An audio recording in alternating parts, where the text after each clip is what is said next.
নমস্কার, আমি অনিরুদ্ধ মাইতি আরও একবার আপনাদের সামনে চলে এলাম আমার কবিতার ঝুলি নিয়ে।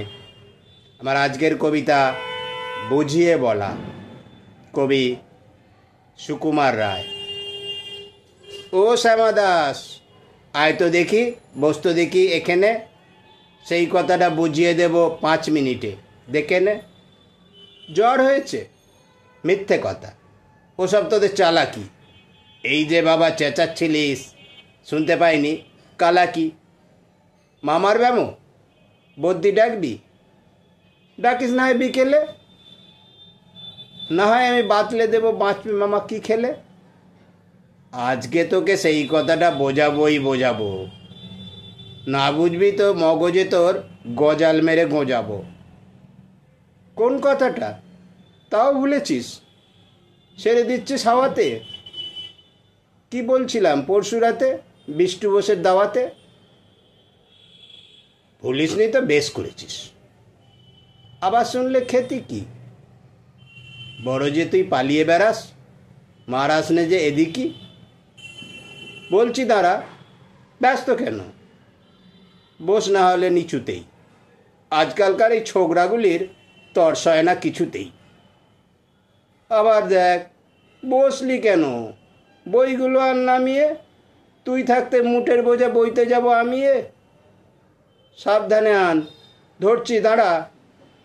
সেই আমাকে ঘামালি, এই খেয়েছে, কোন আক্কেলে শব্দ কোষ্টা নামালি। ঢের হয়েছে, আয় দেখি তুই, বসতো দেখি এদিকে। ওরে গোপাল, গোটা কতক পান দিতে বল খেদিকে। বলছিলাম কি, বস্তুপিণ্ড সূক্ষ্ম হতে স্থূলেতে, অর্থাৎ কিনা লাগছে ঠেলা পঞ্চভূতের মূলেতে।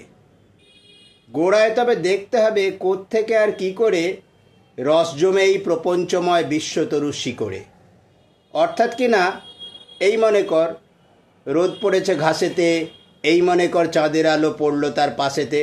আবার দেখ, এর মধ্যে হাই তোলার মানে কি? আকাশ পানে তাকাস খালি, যাচ্ছে কথা কানে কি? কি বললি তুই? এসব শুধু আবল তাবল বকুনি। বুঝতে হলে মগজ লাগে, বলেছিলাম তক্ষুনি। মগজ ভরা গোবর তোদের, হচ্ছে ঘুঁটে শুকিয়ে, যায় কি দেওয়া কোন কথা তার ভিতরে ঢুকিয়ে। ও শ্যামা দাস, উঠলি কেন? কে বলছে চাষ পালাতে?